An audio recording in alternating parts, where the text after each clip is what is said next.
What's up everyone, and welcome back to JS Outdoors. Today we're going to be going over what I carry in my pack to help me start a fire. Alright, and this is it.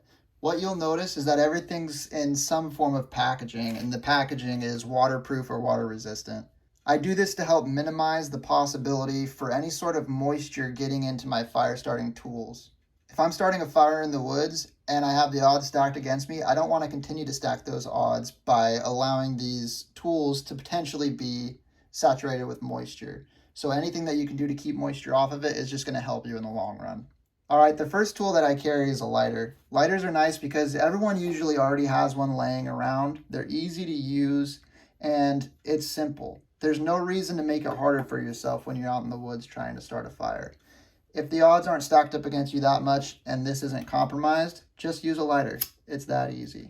The next thing I have is Stormproof Matches. One thing you'll notice is that the case is made of plastic and there's an O-ring which allows this to be waterproof. Stormproof matches are nice because they're relatively easy to use. Just strike it and it lights.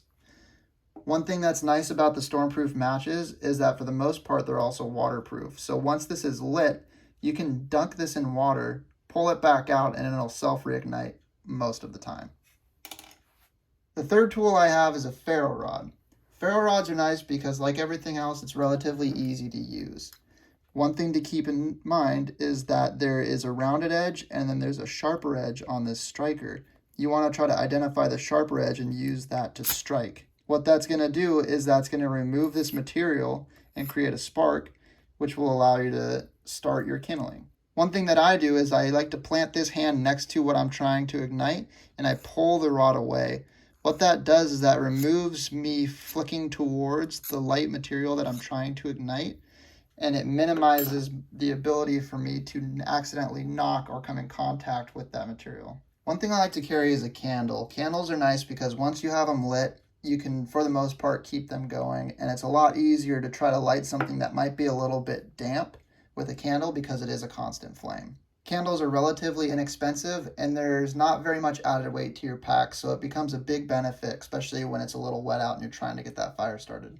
I also carry the Bigfoot Bushcraft fire plugs. These things are nice and we've recently done a video on them kind of showing what they can do. These plugs are for the most part waterproof, they are windproof, and they last well over the 5 minutes that it's labeled on the package. Simple operation, all you do is bend the plug and then kind of rub it together and it breaks off, allowing for there to be a fiber that's exposed, and that is easily ignited by a spark. Again, once it's lit, it lasts at least for 5 minutes, but we saw about 6.5 during our tests. I also carry a couple fire sticks with me, usually in a plastic bag to keep them dry. All they are compressed fiber and they're relatively easy to ignite.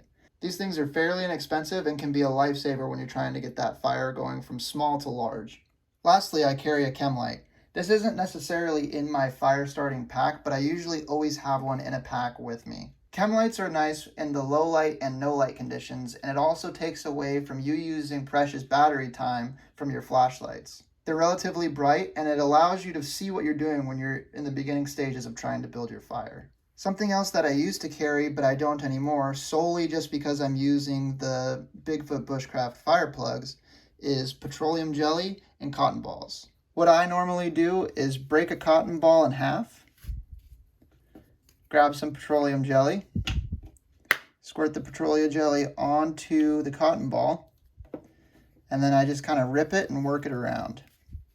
And what this is doing is creating fibers, and the petroleum jelly is going to help these fibers burn a little bit longer. So I'll take that and use either the lighter or the ferro rod, whatever it is, and it ignites just about instantly and stays burning for roughly 30-45 seconds. You can get these to burn a little bit longer by just adding a little bit more petroleum jelly. So that's what I carry in my pack. Leave a comment below saying what you won't go out in the woods without to help you start a fire. Check out our website at jsoutdoorsllc.com. On there you'll find a section called the Hall of Fame. The Hall of Fame is photos that we get from you guys, and we post them on the website as bragging rights.